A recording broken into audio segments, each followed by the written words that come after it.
Okay, so one of the most important concepts of okay, so let's first build some intuition and let's recall some some very important concepts from topology. So a topological space, if you recall, our O cross P interval equipped with its topology. So topological space.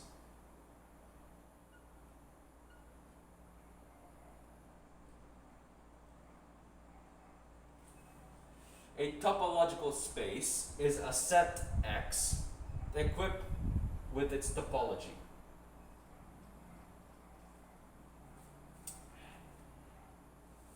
So a topology on X, if you recall, is a set that contains the empty set or the null set X and a bunch of subsets from T. Mostly we characterize it as the power set of X. And once we have this, we just equip this with our original set X, and we get a topological space. Now, all of these sets here now are called open sets.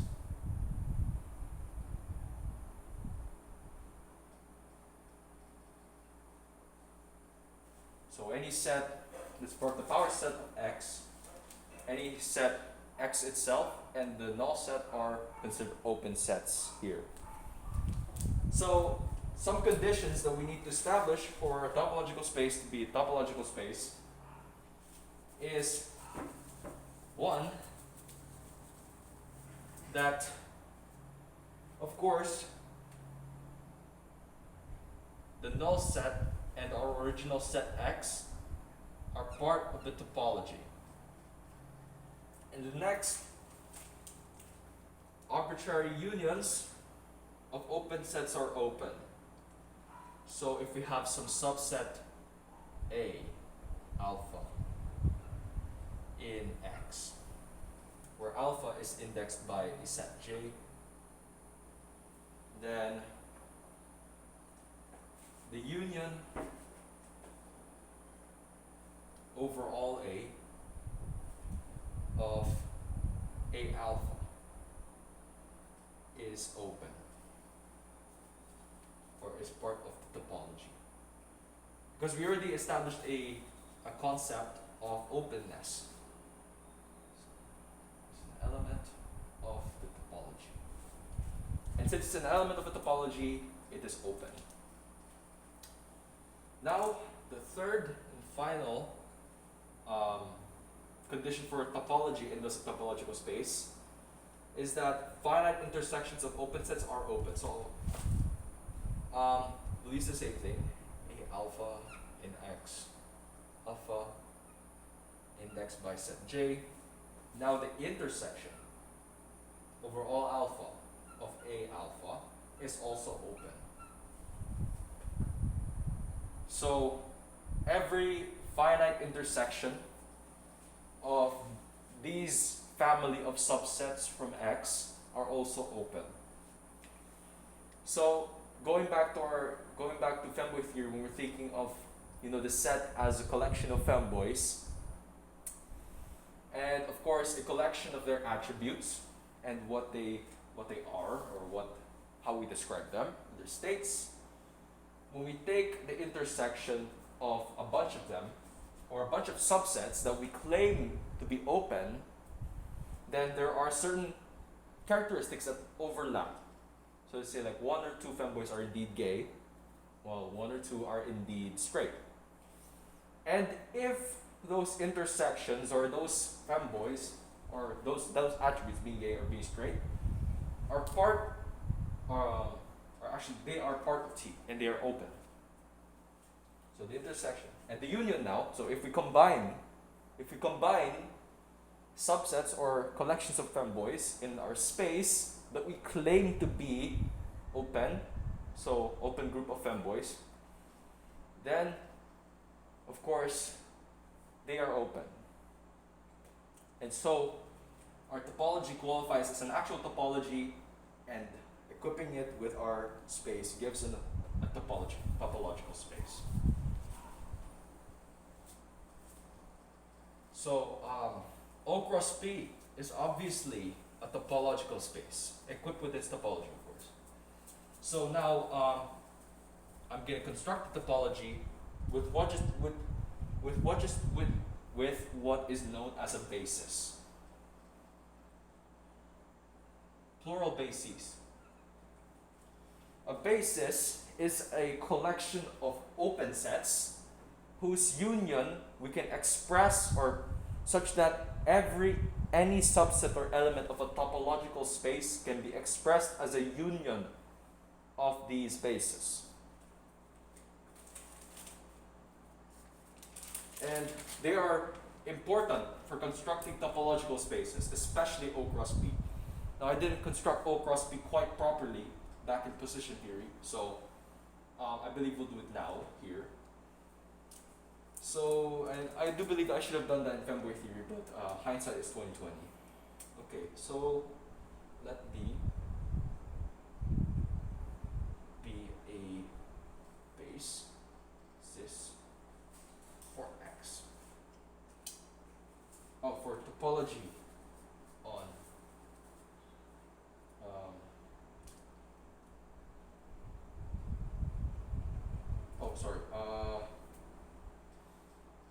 A still set a basis for topology on A is a collection B of subsets of A. Okay, so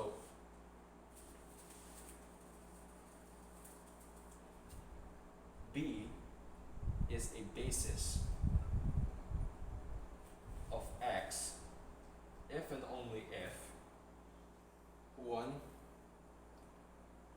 for every small x in big X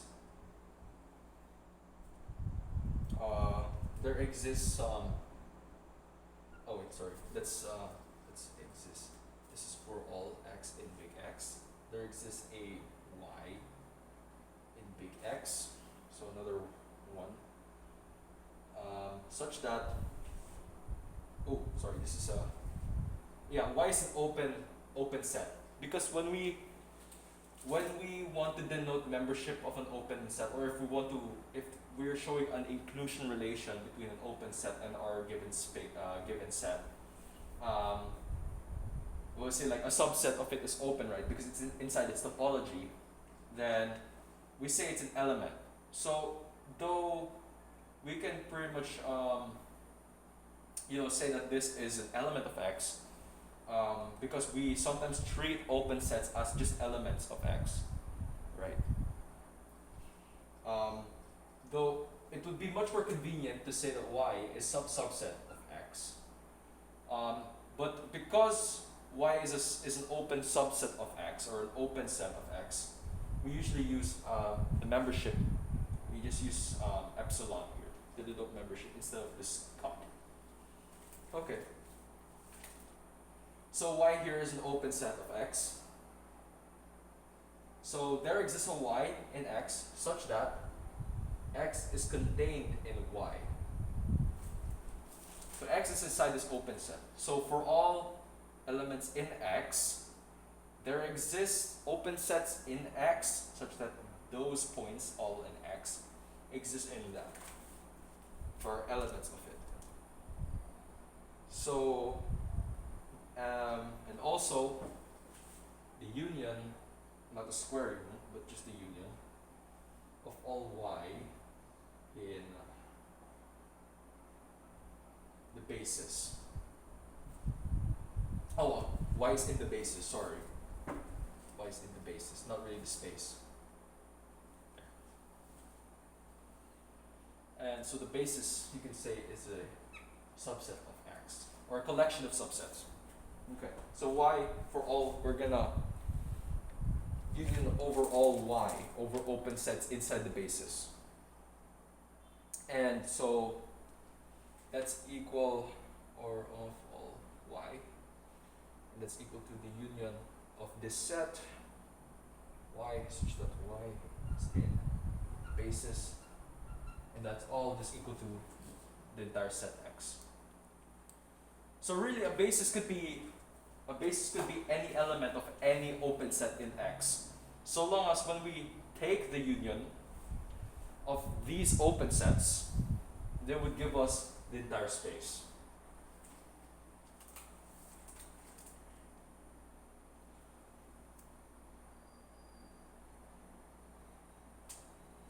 And the second condition, so for this, think of this as like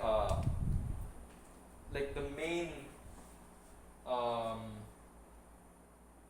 you can think of basis as, let's apply this, we can think of it as base attributes, or we can say the standard configuration of a system of femboys. And though we can take linear combinations or unions of them and then end up with the entire set. Okay? So we have a bunch of open sets or open femboy sets here. Take the union of all of them, and if their union of those open femboy sets contain X or is X, then this is most certainly a basis, or B is most certainly a basis. So if we claim B to be a basis, and we have a bunch of open femboy sets in it, then if this condition is satisfied, then it's most certain that B is a basis. Okay? Okay, so given two basis elements, B1 and B2, given some X1, oh, sorry, these are open sets, so I'll put Y1, Y2 in the basis. There exists a Y3 in B in the basis such that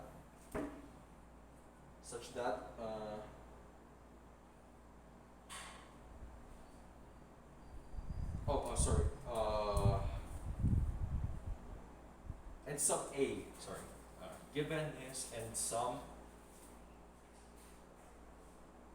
so now it's an element, some A, some femboy inside it, inside the intersection of these two. Notice you can't take you can't take intersections between elements. So these two Y, which we claim, which are actually open sets in X, are subsets or sets themselves. They're collections of objects, not objects themselves. So we sort of treat them as objects when we're talking about basis, or in topology in general. Okay. So there's some element A or some femboy in the intersection of them, right? There exists a Y3 in the basis, so a third open femboy set, such that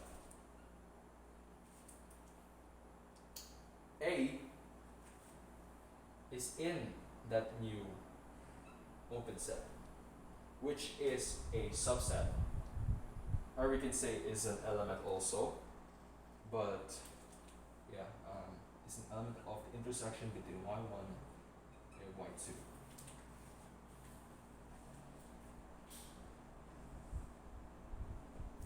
So, small remark or small note on basis is that, I mean on open sets, is that, well we sort of don't have, our current notion for an open set is abstract. It's just if it's something that exists in the, or if it's a subset inside the topology of a set, then, well, of course, it's an open set, right? But we haven't explicitly defined exactly what an open set is yet.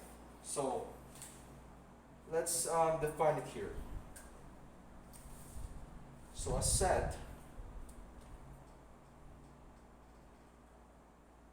curly O is open if an element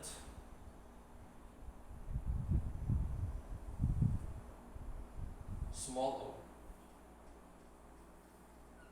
o in curly O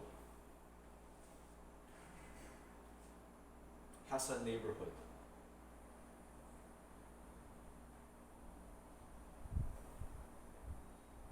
of elements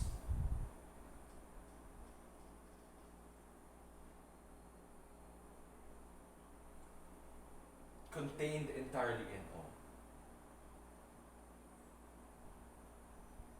I don't think I need to project my voice much because it's quite quiet here. Contained entirely in curly O. So there it is. So if I have an open femboy set, any element point O has an immediate like circle around it. Just the neighborhood. And notice that that neighborhood is inside O.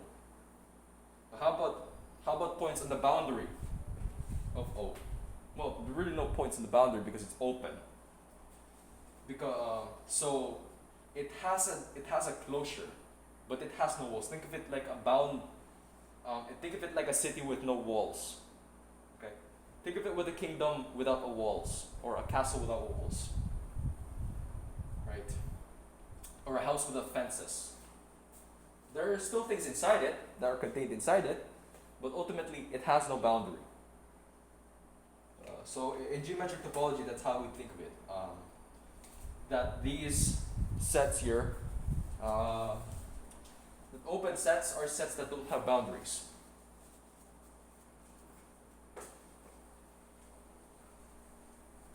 So it looks like there's a boundary, there really isn't for an open set. And usually if it's a closed set, a set that has a boundary, we shade the inside. Okay. So, okay, so that's what we wanna focus on now, for now. So next up, let's talk about paths, and that will once we're done discussing about paths, we're gonna move on to the real first lecture, which is homotopy.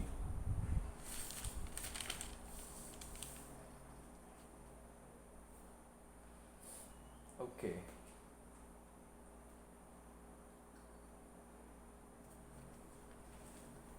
So what is a path?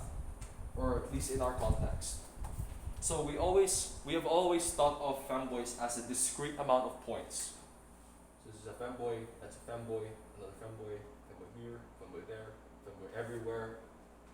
We've always thought of these discrete points as femboys. We can arrange them into a quadrilateral by connecting them together. And there is an explicit equation for this, but I'm not really going to list it here. Actually, I'm going to do that. So if we label this F1, F2, it's based on the F4.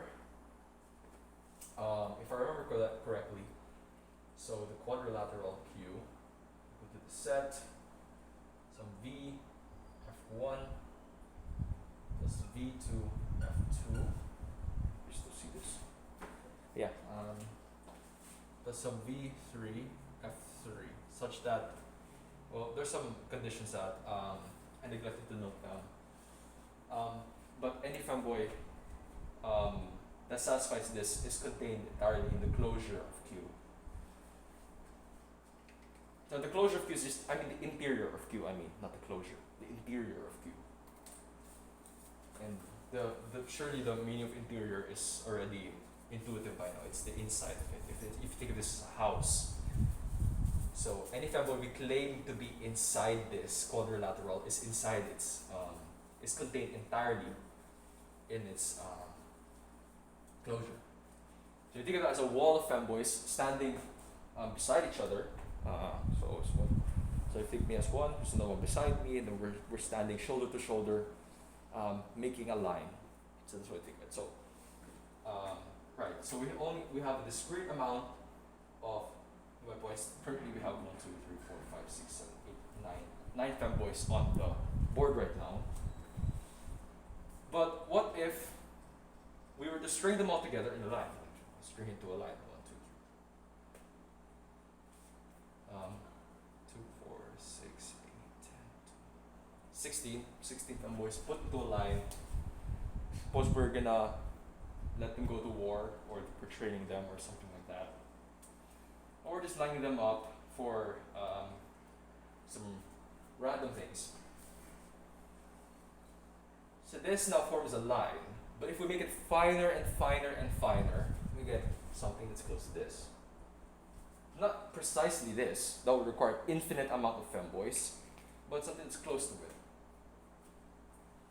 Now let's say that the beginning femboy is called F0, F of 0. And the starting femboy is F of 1. Now I could use any numbers here. I can use 1 and then 100 here, right? But when I define the path already, okay, so here's the real definition of a path. This is perfect. So if we make it a fine amount of femboys in here, a path is a map, or at least the image of a map. The image of a map. Because the map is just its own thing. It's the machine, not really the end product or the end result. The image of a map, on the other hand, is the product.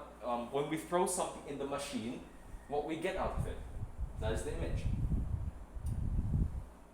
of any map, which I will call gamma, maps 0, the closed interval 0 to 1 to a topological space X.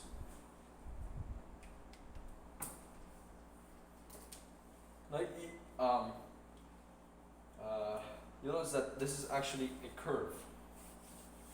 And in fact, a path can be a curve. This is homeomorphic to this curve. So this curve here, this straight curve, is homeomorphic to this this wave-like curve. So yeah, we have a more rigorous definition here on paths.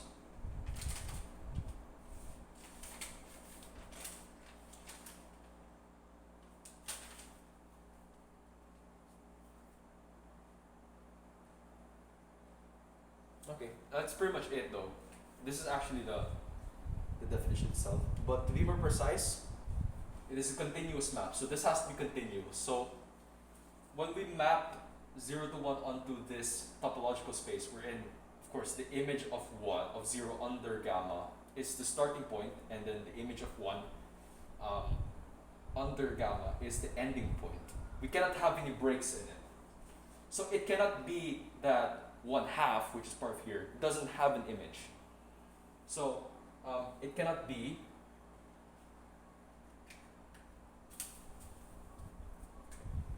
note. It cannot be that there does not exist an f of a for all a in this interval. Frankly, it could be any interval. It could be 1 to 100. It could be 2 to 100. But generally, we can think of this subset or this interval as our index interval that tells us which one, what's the ordering, basically the ordering of every image in here. So throw a number that's between 0 and 1, or A and B, into this machine gamma, and outspits a femboy in a formation. Okay? In fact, this f of a over here, which is the image of some a inside this interval, 0 to 1, is in fact now a femboy. This is a femboy. So we take an integer, or not really integer, but a rational from between 0 and 1, or at least 1 or 0 itself, put it into the machine, and we get a femboy. So, right. So if we have the interval 0 to 1, closed interval, so these 2 points are included. These are taken to the space X. So some curve.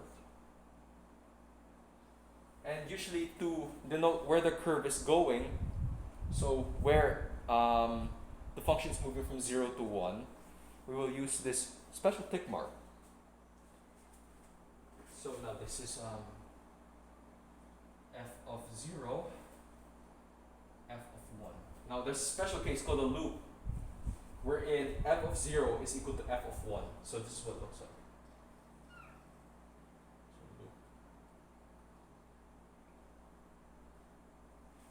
So when if we identify both these points to be the same point, we get a loop.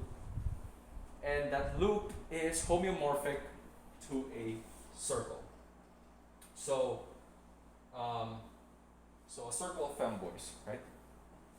Put a bunch of fine femboys into a circular ring type object. And suppose we have this path here of femboys lined up. We order them all to form a circle, right? To the first femboy and the second femboy are connected in that line. We get something that's now homeomorphic to S1. So that homeomorphism that takes this to S1 is that that equivalence relation.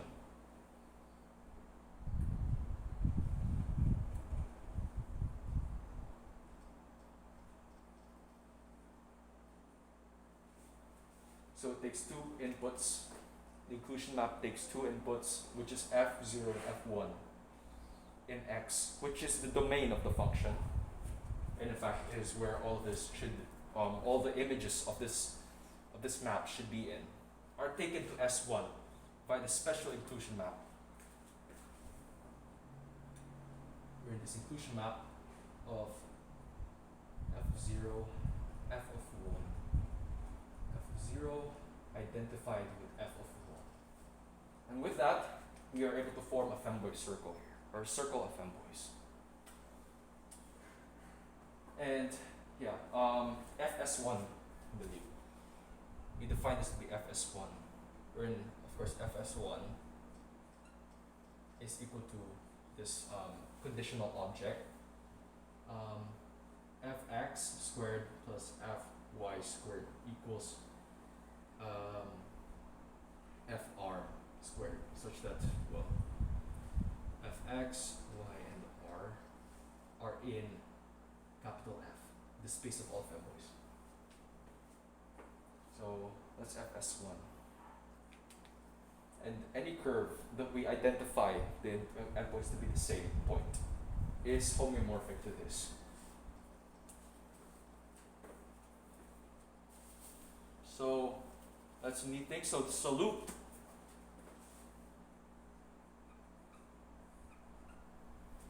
And of course, you can think of this as a curve. This is a curve, in fact. More general, it's a one manifold, the femboys. So in comes a number, just a regular number. Out comes a femboy. Amazing, isn't it?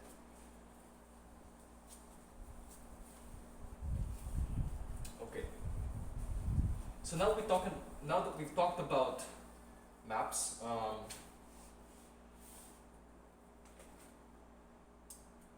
now let's talk about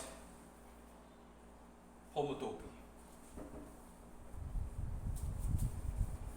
So you guys know about topological spaces now. You guys know about loops, curves, and paths. Now let's define homotopy.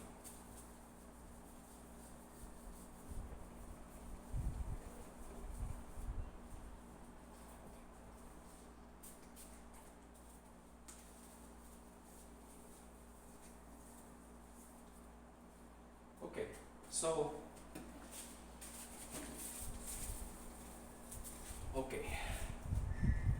what is homotopy? A homotopy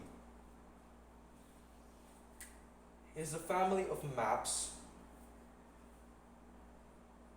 So definition, a homotopy is a family of maps.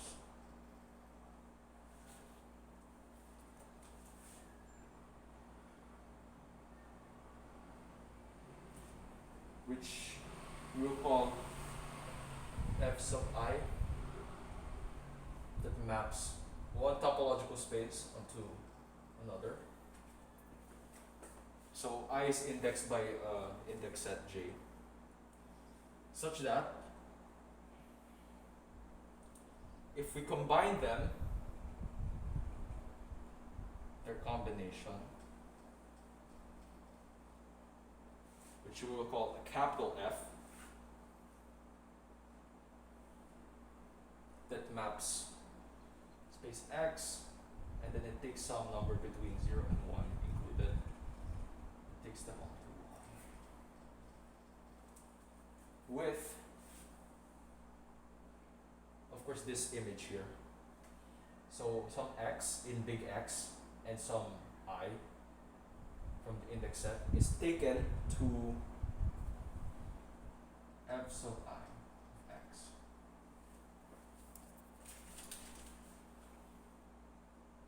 The map is continuous. So the combination with this image is continuous. So no breaks in the graph. You don't lift your pencil when you draw the representation of it.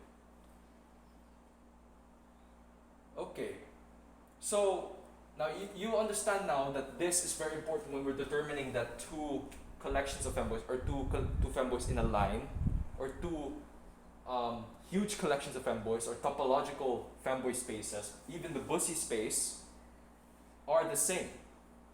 We don't just classify them in terms of if they're the same under homeomorphism, but we want to see if they're the same up to a homotopy. So let's say I have a topological space here, regular, no, not necessarily regular, but just an ordinary boring topological space X. This has nothing to do with the definition, okay? Right? And then I have some embedded loop in it, which we call gamma. Right? And then now I have another topological space with a hole in it. So I'll call X without some subset alpha. Now, or I'll call this a loop. I'll use a loop. Now, when we want to talk about homotopy, we want to see that this gamma here is the same as this gamma. Because notice that, okay, we can bring this gamma closer, we can shrink this curve smaller and smaller infinitely.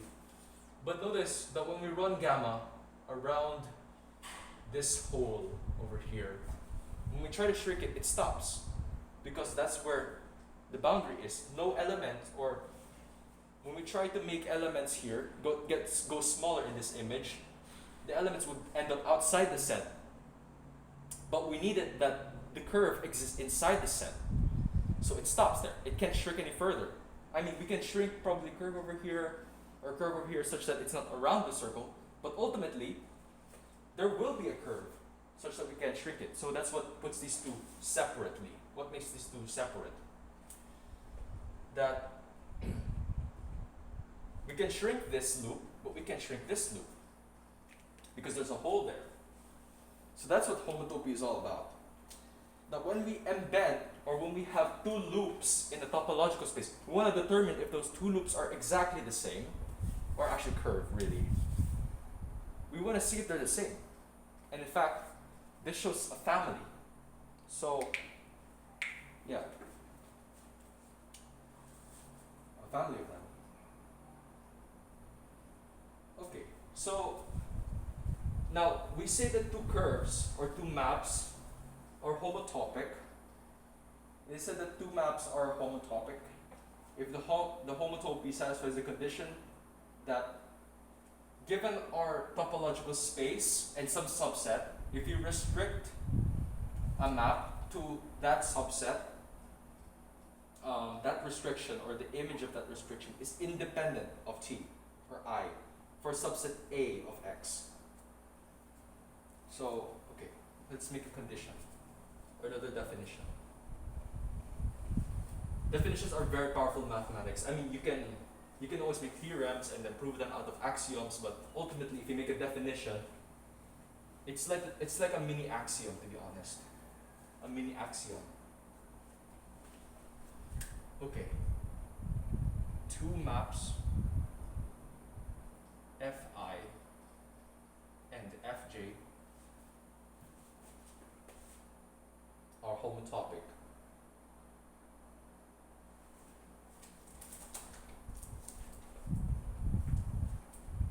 Which we denote as Fi homeomorphic Fj. So I and small j are indexed by big J. Are homotopic. So they are sort of the same in a sense. So these two lines of femboys are sort of the same in a sense. Or homotopic.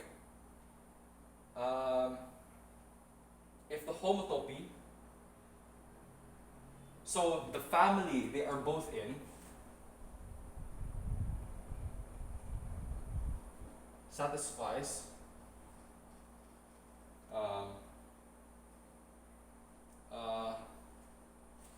the condition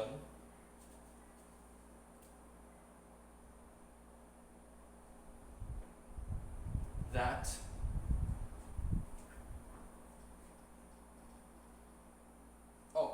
I'll just use 0 and 1 instead of I and j. So F0 could be the identity map. In fact, we'll define that later. If the homotopy satisfies the condition that any of these restricted to a subset A is independent of I for a subset for A in X. Okay. So with this, we also say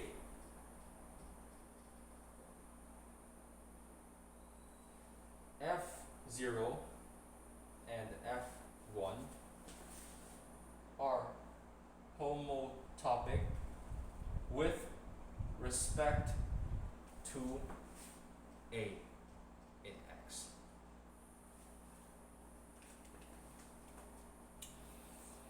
So if we have a subset A of femboys, subcollection of femboys in our entire big space of femboys, these two specific lines of femboys are homotopic if when we apply them or make a line out of the subset A or femboys from subset A, well, it's independent of our index. So any of these guys can map A onto the same output, right? So it could be a many-to-one mapping. So, I mean the homotopy, right? So the entire collection satisfies this property.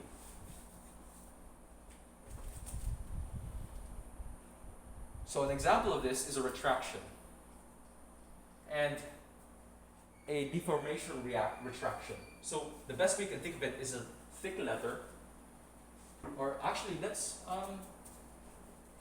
use femboys as an example here. Okay, so let's say you want to draw, or let's say you're given a set of thigh pics and you want to shrink it down to a stick figure or just the skeleton of the entire drawing, right? So you're given a femboy thigh pic and you want to put it down to a skeletal version of it. Let's just say, for example, hypothetical. Now, a thick femboy thigh is homotopic to a thin skeleton of it. So if this is our thigh, I'm horrible at drawing thighs. Yeah, okay. So thighs.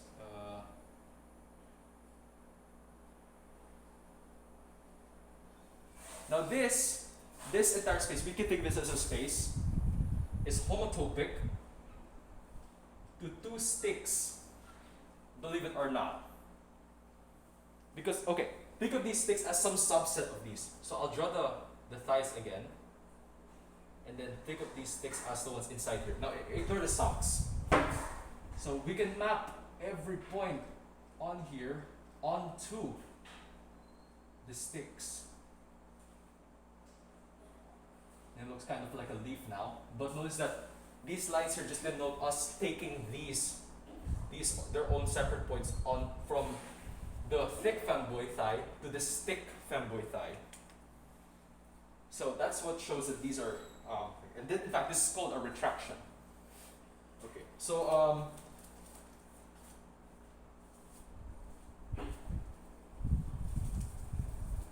so if we think of this, okay, we can. So there's a retraction. There exists some R that takes this and takes onto this. So it's like taking all of space and collapsing it onto a point. Taking every femboid you know in your entire life, and then think of it as one precise femboid.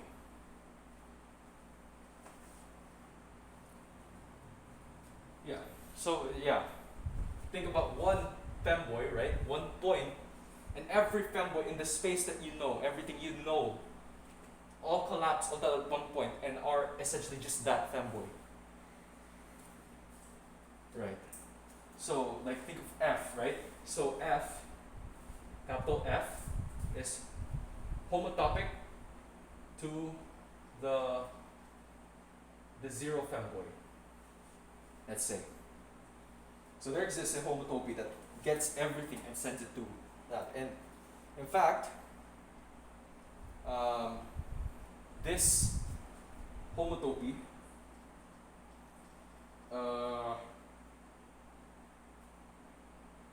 yeah, well, I mean, consider this as like an entire big curve here, and it's considered as a simple point or one curve or zero manifold. We can retract all of these. So think of it like this also. I already explained it, but yeah. So there exists some R that maps these femboids onto a bunch of sticks. It's funny. Though you can essentially think of sticks and a very thick femboid thigh as the same thing. So that's an example of a retraction. In fact, this is an example of a deformation retraction. And the deformation retraction, this one, is an example of a homotopy equivalence.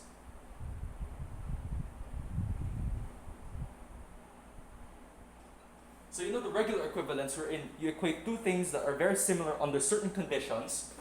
You have the very strong equivalence wherein two things are exactly the same, like x equals 2 or stuff like that in an equation. And you now have homotopy equivalence, or yeah, homotopy equivalence, wherein these two are sort of the same because there is a map that takes one to the other. There's a deformation that takes one to the other, and that's the deformation retraction. Okay.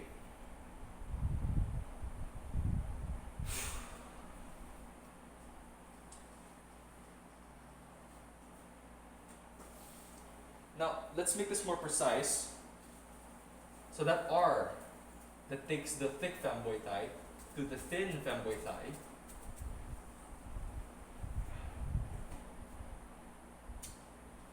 so a retraction.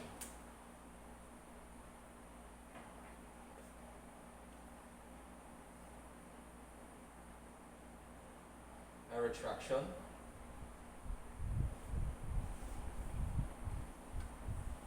R that maps the space X onto itself. So it's essentially an automorphism. Is a map such that R squared equals R. Like a projection. And R acts as its own image. So you put R into R, or of X, is just equal to Rx.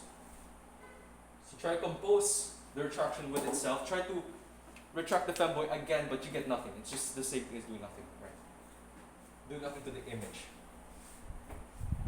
So if we think of the thin femboid, or the sticks as the image Rx, applying this to, of course, this image would just give us that, because there's nothing else to retract the sticks onto. So it's just the same thing. It just takes it to itself. Likewise with 0, or the 0 femboy, which is just, zero, all 0 characteristics. It could be a bigender, it could be an agender person or agender femboy. Try to do something to it, like multiply numbers to it. It just returns to itself. Because multiplication is the most sensible operation under this. Not addition, because you add any number to 0, it gives us a new femboy that's non-zero. So really, we want multiplication on this. So when you think of the deformation retraction in our case, just think of a thick femboy thigh mapping onto a smaller one.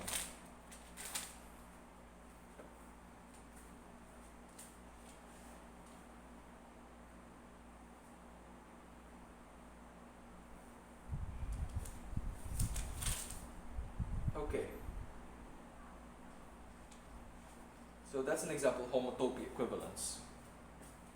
Now let's talk about cell complexes. So a cell complex or CW complex is one way for us to construct topological manifolds or topological spaces, especially things like the Mobius strip, the Klein bundle, the torus especially. So in fact, these are collections or products of n cells. So there are ways to construct cell complexes. So CW complex. Not CW, sorry, cell. It's really cell, not CW. Cell complex. So one example of this is the one that's Mobius strip.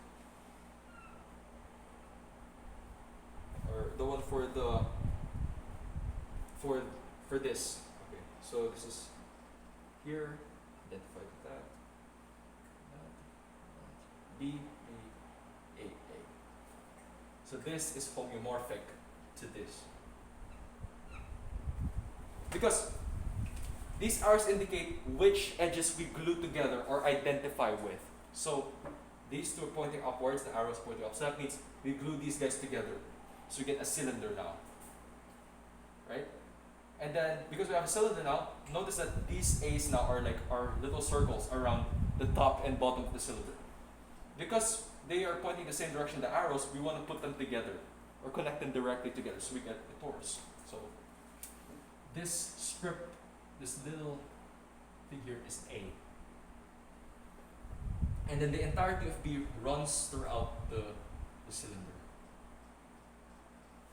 So this is like saying, okay, the femboys here, the femboys along this line, or this interval, are the same as the femboys here. So the femboys in this interval is the same as the femboys in this interval, and the femboys in this interval are the same as femboys in this interval, and just see what happens once you apply that. So, yeah, I believe I'll stop here. We'll continue more on cell complexes in the next lecture.